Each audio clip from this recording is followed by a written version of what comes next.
आज गिरिराज और दुर्गा के घर में बहुत चहल पहल है। घर को अच्छी तरह से सजाया गया है। किचन में से अच्छे अच्छे खाने की खुशबू आ रही है। ऐसा इसलिए क्योंकि उनकी बेटी आभा और दामाद जी अहान शादी के बाद पहली बार घर पर आ रहे हैं। हिमांशी, बहू जल्दी से सारा काम कर लो। आभा और दामाद जी आने ही वाले हैं। कुशल बेटा, तुम सारा सामान तो ले आए हो ना? और काजू कतली लाए हो या भूल गए? दामाद जी को बहुत पसंद है। हिमांशी और कुशल एक दूसरे से बहुत प्यार करते हैं और अपने माता पिता की सारी बातें मानते हैं। लेकिन जब से कुशल की बहन आभा की शादी हुई है, मानो उसके माता पिता के लिए उनका दामाद ही सब कुछ है। आभा और अहान घर पर आते हैं। सब उनका स्वागत करते हैं। आभा और हिमांशी किचन में खड़ी होकर बातें करती हैं। आभा, कैसे है तुम्हारे ससुराल वाले? तुम्हारा मन तो लग रहा है ना वहां? और अहान जी तुम्हारा ख्याल रखते हैं या नहीं? पता नहीं भाभी, कभी तो लगता है कि ठीक है, कभी तो लगता है कहाँ फंस गई। जैसे भैया आपकी मदद करते हैं, आपका ख्याल रखते हैं, अहान ऐसे बिल्कुल भी नहीं है। अरे इतना मत सोचो तुम। शुरू शुरू में थोड़ी दिक्कत आती है, लेकिन बाद में सब ठीक हो जाएगा। चलो बाहर चलते हैं। हिमांशी और आभा चाय नाश्ता लेकर बाहर आई। सब लोग आपस में बात करने लगे, लेकिन अहान बहुत घमंडी तरीके से बोलता है। आपका घर तो बहुत बड़ा है ससुर जी। आपका और कुशल का बिजनेस भी बहुत अच्छा चल रहा है, तो आप लोगों ने दहेज देने में इतनी कंजूसी क्यों की? अरे दामाद जी, कैसी बात कर रहे हो? आपके परिवार ने जिस जिस चीज की मांग की थी वो सब हमने आपको दिया है। अगर किसी चीज की फिर भी कमी रह गई है तो बता दीजिए। कुछ चीजें बिना मांगे भी तो दी जा सकती है ससुर जी। अहान, अगर तुम्हें कुछ और चाहिए तो बता दो, हम तुम्हारी सारी इच्छा पूरी करेंगे। अहान प्लेट से बिस्किट उठाकर बोलता है।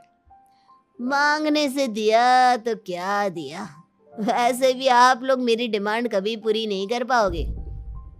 आभा और अहान अपने घर चले गए। उनके जाने के बाद कुशल कहता है। मम्मी, हमने आभा की शादी गलत घर में तो नहीं कर दी? अहान और उसके घर वाले तो लालची लग रहे हैं। अरे चुप कर तू। दामाद ऐसे ही होते हैं, तेरी तरह नहीं कि तूने अपने ससुराल वालों से कुछ नहीं लिया और हर समय अपनी पत्नी से चिपका रहता है। ऑफिस से थका हारा आता है और अपनी पत्नी के साथ घर के कामों में मदद करता है। मम्मी, दहेज लेना तो गलत बात है ना? और हमारे पास किस चीज की कमी है?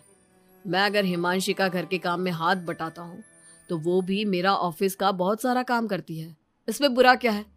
पति पत्नी को एक दूसरे की मदद करनी चाहिए। बेटा, किसी चीज की कमी तो अहान के घर पर भी नहीं है, लेकिन फिर भी हमने उसे दहेज दिया ना। ना केवल दहेज दिया बल्कि उनकी जो भी डिमांड थी वो सारी पूरी की। और उसने क्या किया? आपके और मम्मी के सामने ताने सुनाकर चला गया। आप दोनों को इससे दुख होगा। अहान ने इसका बिल्कुल ख्याल नहीं किया। बेचारी आभा का तो चेहरा देखने लायक था। कितनी शर्मिंदा हो रही थी वो अपने पति की बातों से। इस तरह कुशल ने अपने माता पिता को समझाने की खूब कोशिश की, लेकिन उसके माता पिता अहान को ही सपोर्ट करते रहे। और करते भी क्यों ना, हमारे समाज ने दामाद का रुतबा बहुत ऊंचे स्थान पर रखा है, चाहे फिर उनकी सोच कितनी भी नीची क्यों ना हो। इसी तरह से कई दिन बीत गए और एक दिन आभा अपने घर पर रोती हुई आई। अरे आभा, तुम रो क्यों रही हो? और ये तुम्हारे चेहरे पर निशान कैसे? आभा लगातार रोए जा रही थी।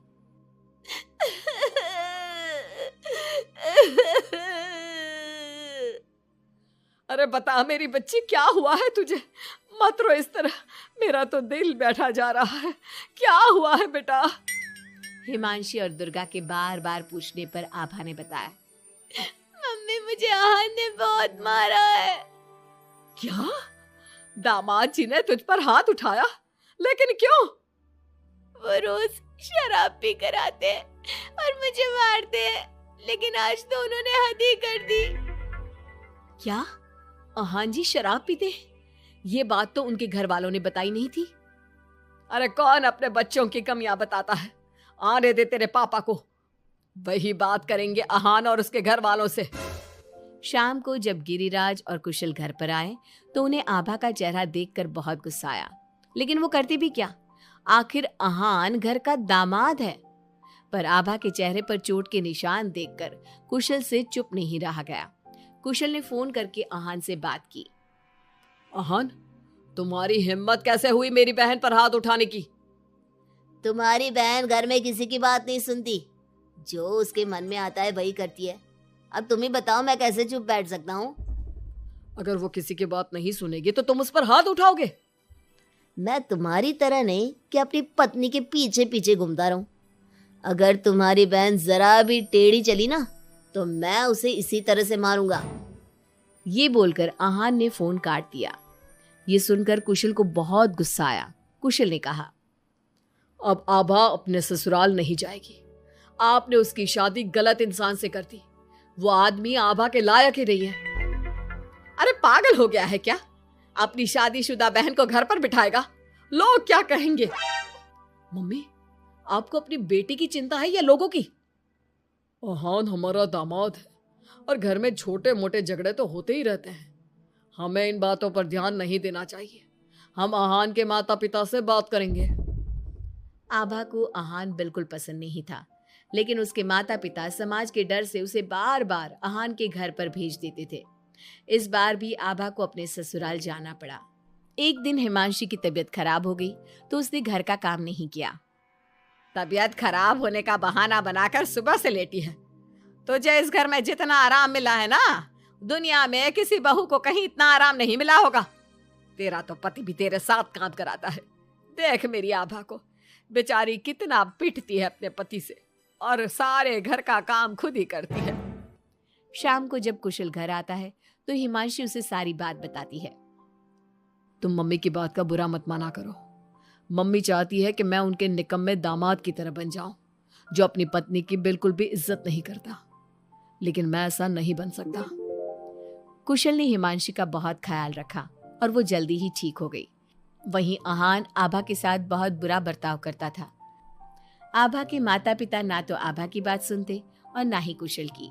एक दिन आहान किसी काम के सिलसिले में शहर से बाहर गया हुआ था। वो जिस होटल में रुका था वहां उसे आहान दिखा। अरे, ये तो आहान लग रहा है, मगर इसके साथ ये लड़की कौन है?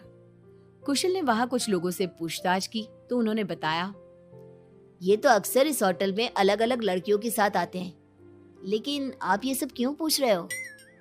कुशल बिना कुछ बोले वहां से चला जाता है और घर आकर सभी को ये बात बताता है, लेकिन उसके माता पिता को तो इस बात से भी कोई फर्क नहीं पड़ा। अरे बेटा, इस बात को यहीं खत्म कर दो। हम आहान से क्या कह सकते हैं? आखिर वो हमारे घर का दामाद है। बेटा देख, ये बात ना आभा को मत बताना, नहीं तो उसे बहुत बुरा लगेगा। आप दोनों किस मिट्टी के बने हैं? दामाद दामाद कहकर आपने उसे सर पर चढ़ा दिया। मैं आपकी बहू के साथ अच्छा बर्ताव करता हूं तो आप मुझे झोरू का गुलाम कहते हैं। और आहान आपकी बेटी को जानवर की तरह पीटता है, आप तब भी उससे बात करने की हिम्मत नहीं करते। आप लोग बेटे और दामाद में इतना फर्क क्यों करते हो? बेटा, दामाद को तो सर का ताज समझा जाता है। हमेशा से ऐसा ही चलता आया है। अरे हमारे समाज ने ऐसे ही नियम बनाए हैं। चाहे वो आपकी बेटी के साथ कैसा भी बर्ताव करे, उसे जानवरों की तरह मारे पीटे। मम्मी, ये पुराने जमाने की बातें हैं। आजकल कोई पढ़ी लिखी लड़की इतना नहीं पीट रही जितनी हमारी आभा पीट रही है, वो भी सिर्फ आप दोनों की वजह से। मैं आज ही उसके ससुराल जाकर उसे सारी बात बता दूंगा और आखिरी फैसला उसका होगा। कुशल और हिमांशी आभा के पास जाकर उसे आहान की सारी सच्चाई बता देते हैं। आभा अपने भाई के साथ आ जाती है। घर आकर वो अपने पति को तलाक के पेपर भेजती है। हालांकि गिरिराज और दुर्गा अभी भी अपने दामाद के साथ है और तलाक के खिलाफ। उनको अभी भी समाज की चिंता है, बेटी की नहीं।